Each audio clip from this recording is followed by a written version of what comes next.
Hello everybody and welcome to the Advanced Algebra Trig PreCalc Chapter 3 Test Review, which will go through about sections 3.1 and 3.2. I'm not going to go through the logarithms because actually maybe I'll go through one thing because it's just a matching section. So you have to be able to know what a logarithm looks like as an exponential and just rewriting it. So we'll look at one of those towards the end, okay? So here we go, number 1. Okay, so for the first group of questions, what you're going to end up doing, and I'm just making these up, is that you have to figure out if it's a growth or a decay, find the rate, and then find the initial value as well as how much there'd be after 3 years if X represents years. Okay, so Y is going to represent the amount of something. I'll say amount in grams. Who knows? We're just making things up here. And X is going to represent minutes. Okay, so with all these, that's what each equation. So for each, of these, decide if it's a growth or a decay.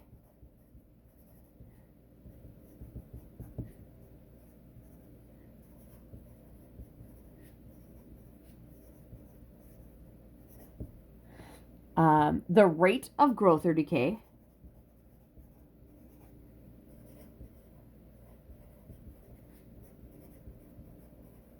And that's as a percentage. The initial amount.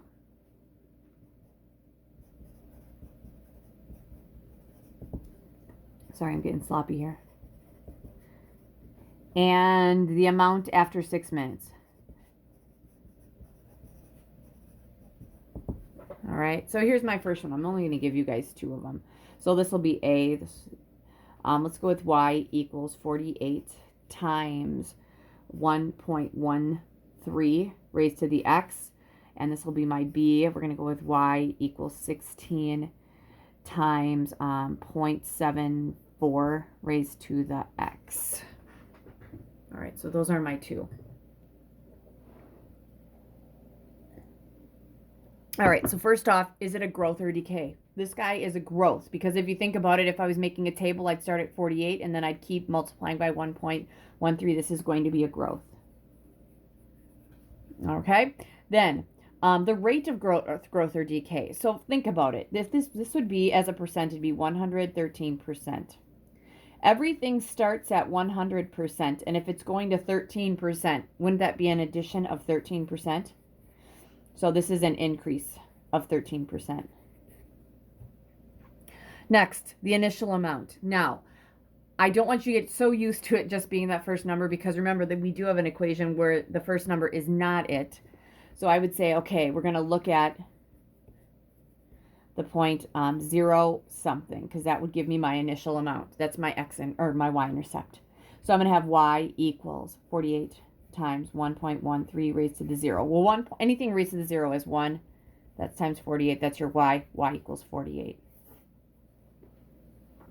All right, so y does equal 48. All right, next one. Do I have everything? Oh, the amount after 6 minutes. I'm sorry. Amount after 6 minutes. 6 is my x, so I'm going to say y equals 48 times 1.13 raised to the 6th power. Y is going to be equal to, okay, hopefully I can see this in here. So I'm going to take 1.13, raise it to the 6th power, multiply that by 48, and there's going to be 99.9337. I'm going to go 4 decimal places because that's how we roll this in this section. And that would be what? Grams, because I said that was going to be how much it was going to be. All right, next one, growth or decay. This is a decay. And that's because we have a multiplier that's less than 1. So if I'm thinking about multiplying something by 0.1 or 0.17, it's going to get smaller. Therefore, it is a decay. Now, as a percent, this would be for 74%. Everything starts at 100%. And then to get to 74%, wouldn't we have to subtract 26%? So this is a decay, and it's a decrease of 26%. All right. Did that. The initial value. So look at 0 and then something. Okay, so putting that in there, y equals 16 times 0.74 raised to the 0. Anything raised to the 0 is 1. Multiply that by 16. y equals 16. So my initial value would be the 0.016, which makes sense. And then the last question was the amount after 6 minutes. So we take y, and our minutes is the x. So we're going to put 6 in there. So 0.74 raised to the 6th power. Yep, multiply that by 16. And it's going to be about 2.6273, and we said grams, which makes sense. It's a decrease, so it should be less. All right, so that is that one. All right, so the next thing I want to look at would be, let's say that I have a logistic function. I'm going to make one up. So this is my second group. Y equals, let's go with 41 over 1 plus 6 times 1.1 raised to the x. I totally just made that up.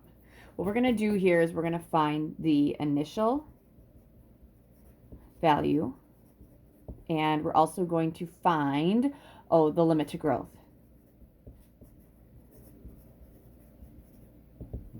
All right, so for the initial value, we're going to make x equals 0, so it's going to be the 0.0 something.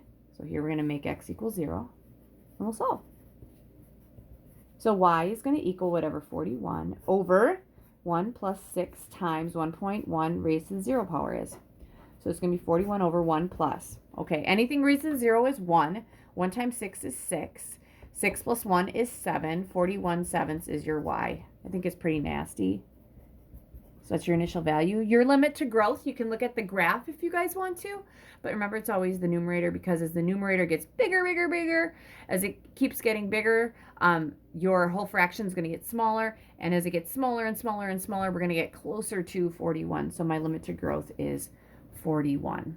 Okay, because it's always your numerator. All right. The other thing, let's look at rewrite as a logarithm. We'll get this out of the way because I'm going to finish up with kind of the big ones. I'll do one of each. Rewrite as a logarithm. Okay, if I had something like 4 to the x equals p. Oh, it's totally horrible. I'm gonna give you a lot of variables, because variables can be anything. Numbers can just mean numbers. All right, guys. So here we go. Rewrite it. Okay. So what I would think is, remember that we said the log base 2 of 8 equals 3, and that's because 2 cubed equals 8.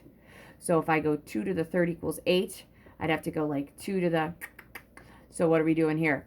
2 to the 3rd. So I got 4 to the x. So this is going to be the log base 4 of p. That's going to equal x, because it always equals your exponent, right? Base, I say the base. So it's like logarithm is 2 to the 3rd equals 8. 4 to the x equals p. I'm feeling good about it. Okay, fourth thing, rewrite as an exponential.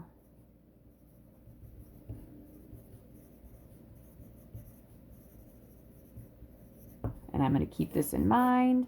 So if I have something like y equals k to the x power, this is going to be the log base. My base is k of y that equals x. Because remember, it always equals your exponent. You can look at those things. But you guys should be able to do those things as well.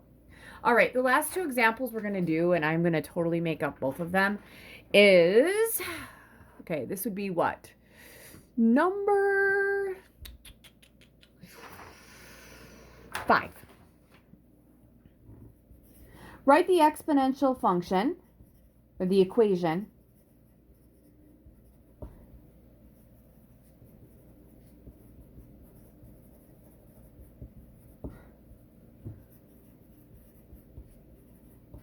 in the form y equals a times b to the x, because there are two forms, if, containing, I should say, the point, let's go with, I'm going to make this more difficult because we've been doing really easy ones in class, but I only want to do one of these in each of them. So let's go with negative 6, 12, and 8, 37. All right, so what we did is that we always took the larger x and we wrote that one first. So I'm going to use this guy first. So it's going to be 37 equals a times b raised to the x, which would be 8. And then I'm going to take the second one right here. Y equals 12 equals A times B, and that'd be raised to the -6th. Then the little trick that we used was we divided things out. Now, 37 divided by 12, I'm willing to bet that is nasty. And it is. So I'm leaving this as 37/12. That's going to equal. Okay, when I divide these out, the A's will divide out. B to the -6 goes up as a B to the 6th. B to the 8th times B to the 6th would be B to the 14th. So then the next question is, how do you make a B to the 14th into a B? I'm going to raise it to the 1/14th power. All right, so B is going to be about, I'm going to take, yep, you can see it, 37 divided by 12, raise it to the 1/14th power, and I'm going to get about 1.0838. Remember, 4 decimal places, even if I don't tell you. Now what we're going to do is we're going to find A by substituting it into one of the original ones. I do not like negative exponents, so I'm going to use this guy. So I'm going to have 37 equals, I don't know my A, but I know my B is 1.0838, and that's going to be raised to the 8th power. So I just put this in here, and I'm going to solve it. Well, I'm going to make sure I get the best answer ever. I'm going to take 37 and divide it by 1.0838 raised to the 8th power. Lots of 8s. So 37 divided by 1.0838. Raise that to the 8th power. See how that goes. And I'm going to just double check this and make sure that I didn't mess this up by not putting it in parentheses. Let's just see. Nope, 19 point, so A is going to be about 19.4361. So my equation is going to be Y equals 19.4361 times my B value, 1.0838 raised to the X. And then what I do is I'm going to see, all right, am I right? Y equals, we had 19.4361. I'm going to multiply that by 1.0838. I'm going to raise that to the X power. Make sure I get -612. That's pretty close, 11.99. Oh, crossing my fingers for 837. 837. Boom, that works. Make sure you use your graphics calculator. All right, now, we've done a bunch of logistic functions. We've done applications. I'm just going to give you some information. This is what, 6. This is the very last question of the day. Okay, so 6. Write the logistical function, or the logistic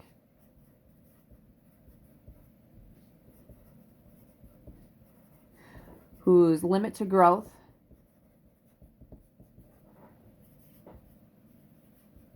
is 54. We'll just go with 54. Has an initial value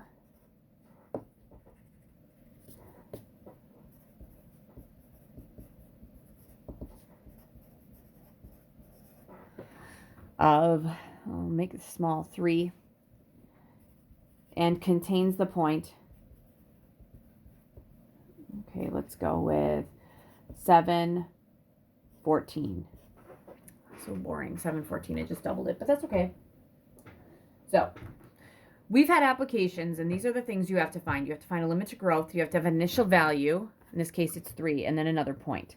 Now, your initial value says we have a point at 0, 3. I'm also going to tell you that you will use the form y equals c over 1 plus a times b to the x. There is another form, kind of hoping PhotoMath does it that way, because that way I don't have to really worry that much about PhotoMath. I'll just know that you did it on PhotoMath. All right, so we've done this before. All right, so one thing I know is my limit to growth is 54, and that is telling me I'm doing a logistic. 54 is my C. All right, first thing we're going to use is 0, 3, because if I put a 0 in for the x, anything, it doesn't matter if it's a number or a variable, anything raised to the 0 is 1. All right, so here we're going to do, first we're going to use 0, 3, knowing that C is 54. So far I know this is going to be y equals 54 over 1 plus, and I'll figure things out. All right, here we go. Y equals 3 equals, my C is 54 over 1 plus a times b to the 0. I'm going to put this over 1 eventually, I think. Yeah.